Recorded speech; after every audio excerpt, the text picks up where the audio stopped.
Hello friends, स्वागत है आपका आपके अपने यूट्यूब चैनल फिजिक्स एक्सप्रेस पे। मेरा नाम है सुमित सिंह। लास्ट वाले लेक्चर्स में हमने बात करी थी कि वेक्टर चैप्टर में उसका नोटेशन कैसे हम देखते हैं। हमने बात करी थी कि वेक्टर्स क्या होते हैं, उनको कैसे रिप्रेजेंट करते हैं। आज के इस चैप्टर में हम देखेंगे कि वेक्टर्स को शिफ्ट कैसे करते हैं। दूसरा हम देखेंगे कि वेक्टर्स के बीच में हम एंगल कैसे देखते हैं। और तीसरा जो टॉपिक होगा उसमें हम देखेंगे कि नेगेटिव वेक्टर का मतलब क्या होता है। तो चलो दोस्तों, शुरू करते हैं आज का ये लेक्चर। तो बात करते हैं इस टॉपिक की जिसका नाम है शिफ्टिंग ऑफ वेक्टर। आगे जब हम चाहेंगे तो चाहे वेक्टर्स के बीच में एंगल देखना हो, चाहे वेक्टर के एडिशन की हम बात करें, चाहे वेक्टर के सब्सट्रैक्शन की बात करें, हम पाएंगे कि हमको बार बार वेक्टर या वेक्टर्स को शिफ्ट करना होता है। अब इसमें हम देखेंगे कि शिफ्टिंग ऑफ वेक्टर का मतलब क्या होता है। तो देखें यहाँ पे मान लिया मेरे पास कोई एक वेक्टर है और इस वेक्टर का नाम है पी वेक्टर। ठीक, मान लिया इस पी वेक्टर को हमको मूव या शिफ्ट करा के इस लोकेशन तक पहुंचाना है। अब इस लोकेशन तक पहुंचाने के लिए क्या क्या हमको सावधानी रखनी चाहिए, क्या क्या हमको कॉन्सेप्ट मालूम होना चाहिए, उसकी बात कर लेते हैं। तो जरा इसको समझने से पहले हम एक रियल लाइफ सिचुएशन देख लेते हैं। मान लिया मुझको अगर यहां से वहां शिफ्ट होना है तो भाई मैं यहां भी सुमित सिंह होऊंगा और वहां भी सुमित सिंह होऊंगा। नॉर्मल सी बात है। ऐसा थोड़ी होता है कि मैं कहीं शिफ्ट हूं, मैं ही शिफ्ट हूं और वहां शिफ्ट होने के पहले या बाद में मैं चेंज हो जाऊं। बिल्कुल यही वेक्टर को लेके है। अब जरा देखें, वेक्टर को स्पेसिफाई करने के लिए हम क्या करते हैं, हम वेक्टर का इस हेड के थ्रू डायरेक्शन बताते हैं और इस एरो के लेंथ के थ्रू क्या बताते हैं, इसका मैग्नीट्यूड। अगर वेक्टर यहां से वहां शिफ्ट होगा तो ये दोनों पैरामीटर चेंज नहीं होने चाहिए, यानी ना तो वेक्टर का ये लेंथ चेंज होना चाहिए, ना ही इसका डायरेक्शन चेंज होना चाहिए। पहले बात कर लेते हैं इसके डायरेक्शन की। सोचो जरा, अगर ये जो लाइन आप देख रहे हो इसको शिफ्ट करने के प्रोसेस में मैं इस लाइन को इसी लाइन के पैरेलल हमेशा पैरेलल रखूं तो आप देखो डायरेक्शन जो होगा वो नहीं बदलेगा। यानी डायरेक्शन को आप सेम अगर रखना चाहते हैं तो आपको वेक्टर को खुद के पैरेलल शिफ्ट करना चाहिए। तो इससे हमको डायरेक्शन का कांस्टेंट होना या सेम रहना दिख जाएगा। बात करते हैं मैग्नीट्यूड की। तो देखिए जरा, इस वेक्टर का जो लेंथ है, इस वेक्टर का लेंथ जब यहां से वहां वेक्टर शिफ्ट होगा तो वो नहीं बदलना चाहिए। अच्छा, अगर ऐसा है तो हम इस लेंथ को भी नहीं बदलेंगे। तो सम टोटल कॉन्सेप्ट क्या हुआ कि अगर आप वेक्टर को एक जगह से दूसरे जगह तक शिफ्ट करना चाहते हैं तो हमेशा ही वेक्टर का लेंथ सेम रखते हुए खुद के पैरेलल क्या करना चाहिए, शिफ्ट करना चाहिए। क्लियर है? तो शिफ्ट करते हैं। इस वेक्टर को लिया, इसको खुद के पैरेलल शिफ्ट करके यहां पहुंचा दिया। अब देखें, ये रहा पी वेक्टर। ये क्यों पी वेक्टर है? क्योंकि देखिए ये डायरेक्शन अगर आप इसको कहें तो ये हमारे लिए हुआ नॉर्थ ईस्ट डायरेक्शन। अभी भी हमारा वेक्टर नॉर्थ ईस्ट डायरेक्शन में इसलिए है क्योंकि ये लाइन और ये लाइन आपको क्या दिख रही होगी, एक दूसरे के पैरेलल दिख रही होगी। क्लियर? और दूसरा बात कर लेते हैं अगर लेंथ की, तो ये लेंथ और ये लेंथ आपको क्या दिख रहा होगा, सेम। यानी वेक्टर शिफ्ट होने से पहले जैसा था, शिफ्ट होने के बाद भी वैसा ही है, क्योंकि इसका मैग्नीट्यूड और इसका डायरेक्शन चेंज नहीं हुआ। क्लियर है?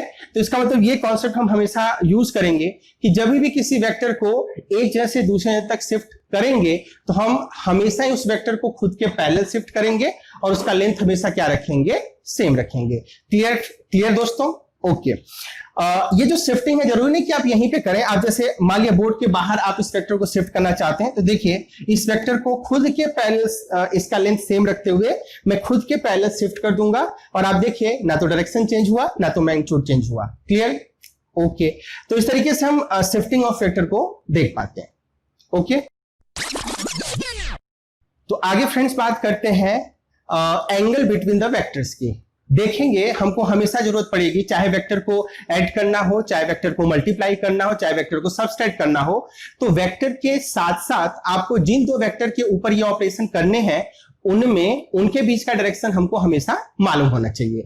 तो उसके लिए हमने ये हेडिंग की बात करी है जिसमें हम बात करेंगे कि भाई वेक्टर के एंगल्स की बात करें, यानी वेक्टर के बीच में जो एंगल होगा उसकी बात करें तो वो एंगल हम कैसे बताते हैं। तो यहां पे ध्यान देंगे, जब भी आपको दो वेक्टर के बीच का एंगल देखना होगा, तो हमेशा ही जब दो वेक्टर्स जिनके बीच में आप एंगल देख रहे हैं उनका टेल या उनका हेड कॉमन होगा, उनका टेल या उनका हेड कॉमन होगा, उस कंडीशन में दोनों वेक्टर्स के बीच का जो छोटा वाला एंगल होगा वो आप देख लीजिए, यही दोनों वेक्टर के बीच का क्या होगा, एंगल होगा। चलिए देखते हैं कैसे। मान लिया मुझसे एक वेक्टर ये है P और ये है एक वेक्टर Q, इसके बीच का एंगल पूछा गया। तो देखिए मैं क्या करता हूं, अभी देखिए इनका जो टेल या हेड है, हेड आपको दिख रहा है वो कॉमन नहीं है। तो सबसे पहले क्या करेंगे, हम इन वेक्टर्स को शिफ्ट करेंगे, शिफ्ट करके हम बस ये करेंगे, या तो इनके हेड और हेड को कॉमन कर देंगे, किसको, यहां पे ध्यान दीजिएगा, यहां पे हमको कॉमन करना है क्या, या तो हेड टू हेड, या क्या करना है, टेल टू टेल।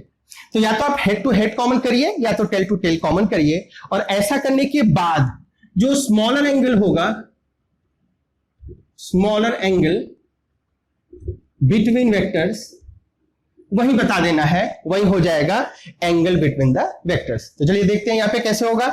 ये रहा P वेक्टर, शिफ्ट करा, चेंज नहीं हुआ। अब देखेंगे ये जो Q वेक्टर है इसको मैं शिफ्ट करके यहां पे लाता हूं, कुछ ऐसे,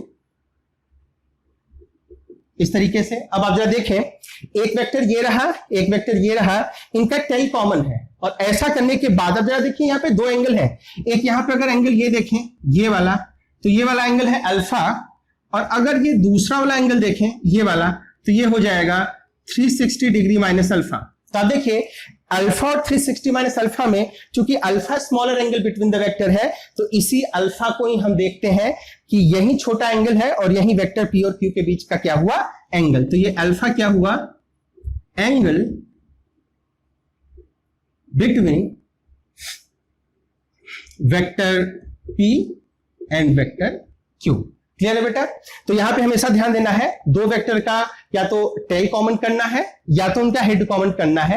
इस कंडीशन में दोनों वेक्टर के बीच का जो स्मॉलर एंगल होगा वही होगा एंगल बिटवीन द वेक्टर। तो अगर आपका ये कॉन्सेप्ट क्लियर हो गया है तो हम देखेंगे कुछ न्यूमेरिकल प्रॉब्लम, जिसमें हम देखेंगे कि अलग अलग कंडीशन में क्या हम वेक्टर्स के बीच का एंगल बता सकते हैं। ओके, तो देखते हैं सबसे पहला प्रॉब्लम। मान लिया मेरे लिए ये है एक्स एक्सिस, और ये 3 बार मैंने एक्स एक्सिस का पॉजिटिव डायरेक्शन दिखाया, इसलिए क्योंकि कुछ वेक्टर मैं यहां पे दिखाने वाला हूं कि भाई एक्स एक्सिस से उनका एंगल क्या है।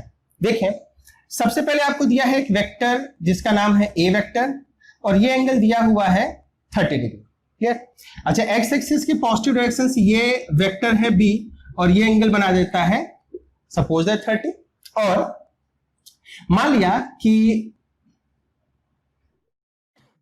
आपके लिए ये है सी वेक्टर, और ये वाला एंगल जो आपको दिख रहा है ये है 120 डिग्री। क्लियर। अब आपसे पूछा है कि आप ये बताओ कि भाई ए वेक्टर और बी वेक्टर के बीच का एंगल क्या है, एंगल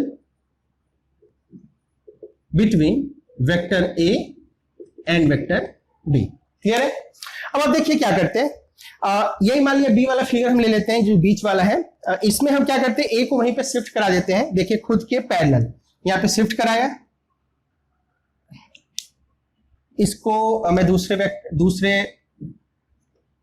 इंक से बना लेता हूं। ये रहा वेक्टर ए। आप देखिए ये है एंगल 30 डिग्री जो कि एक्स एक्सिस की पॉजिटिव डायरेक्शन दिख रहा है।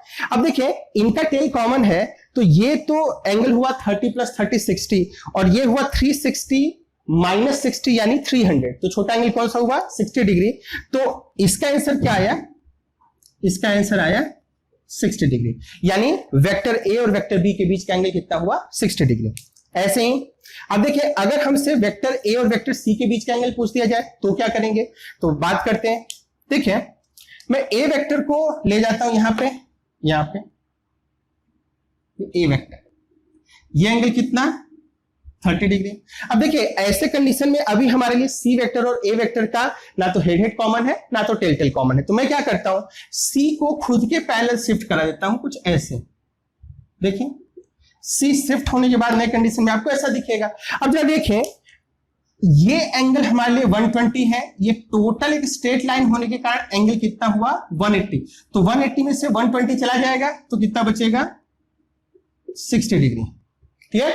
अब आप देखें वेक्टर ए ये, वेक्टर सी ये, टेल उनका कॉमन, तो इनके बीच में एंगल क्या हुआ 60 प्लस 30, यानी angle between vector A and vector C is equal to 30 degree plus 60 degree यानी 90 डिग्री। क्लियर? एक और प्रॉब्लम देख लेते हैं। मान लिया हमारे पास ये एक्सिस सिस्टम है, ये है एक्स एक्सिस, ये है वाई एक्सिस। अब कुछ वेक्टर हमको दिए हुए हैं, एक ये वेक्टर दिया हुआ है पी वेक्टर, ये एंगल है 45 डिग्री, ये दिया हुआ है क्यू वेक्टर, ये एंगल है 30 डिग्री, और ये दिया हुआ है एस वेक्टर और ये एंगल है 20 डिग्री।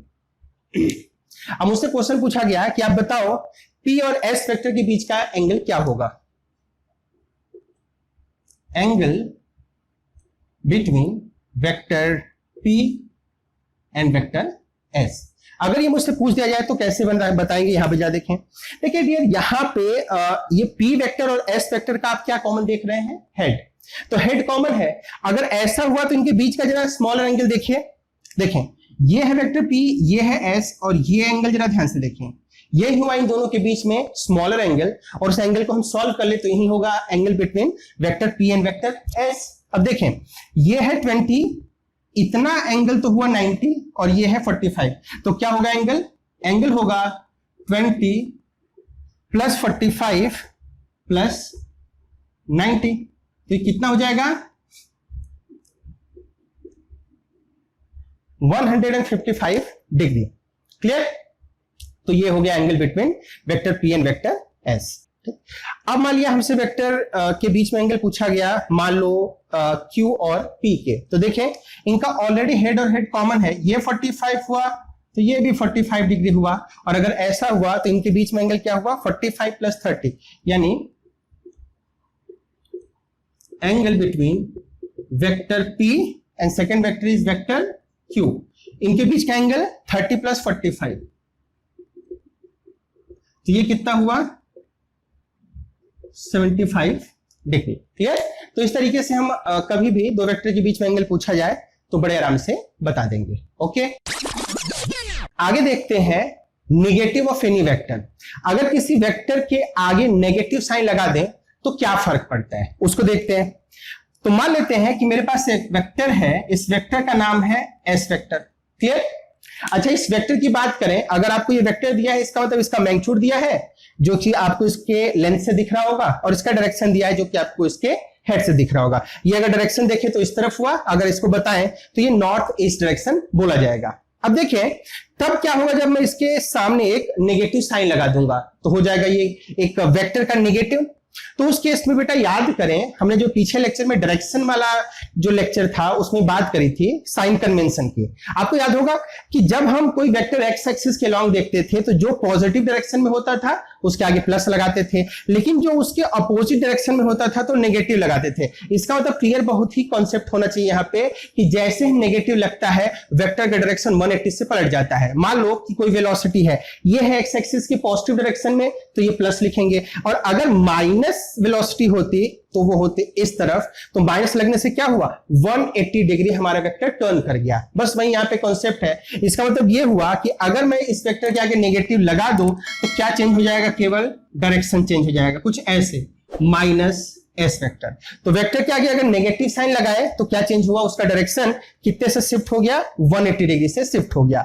अच्छा, एक ध्यान देने की बात यहाँ पे ये है कि जब ऐसे वेक्टर हमारा शिफ्ट हुआ तो उसके मैग्नीट्यूड पे क्या फर्क पड़ा, क्योंकि आप देखें मैंने सेम मैग्नीट्यूड दिखाया है, तो वो इसलिए कि जरा देखें नेगेटिव लगने से मैग्नीट्यूड कभी भी चेंज नहीं होता, क्योंकि मैग्नीट्यूड हमने बात कर रखी है ऑलवेज क्या होता है पॉजिटिव, और अगर ऑलवेज पॉजिटिव होता है तो इस माइनस एस वेक्टर का मैग्नीट्यूड क्या होगा एस के बराबर। तो अगर हम इसके मैग्नीट्यूड की बात करें, लिखें magnitude of vector S that will be S, और यहां पे बात करें magnitude of minus S vector that will be also S. इसका मतलब यह हुआ दोनों का ही मैग्नीट्यूड सेम होगा, इसलिए आप देखें दोनों ही वेक्टर का लेंथ क्या रहा सेम। इसका मतलब यह हुआ कि अगर आप किसी वेक्टर के आगे नेगेटिव साइन लगाएंगे तो उसके मैग्नीट्यूड पे कोई फर्क नहीं पड़ेगा, जो कि आप देख रहे हैं सेम लेंथ यानी सेम मैग्नीट्यूड, लेकिन क्या चेंज हो जाएगा, नेगेटिव केवल उस वेक्टर के डायरेक्शन को 180 डिग्री से चेंज कर देगा, यानी डायरेक्शन जस्ट ऑपोजिट हो जाएगा। क्लियर? तो इस तरीके से हमने देखा कि नेगेटिव ऑफ वेक्टर क्या होता है। क्लियर? ओके, तो इस लेक्चर में दोस्तों यहीं तक, आगे हम नए लेक्चर में मिलेंगे तो आगे के कॉन्सेप्ट को देखेंगे। तब तक के लिए थैंक यू।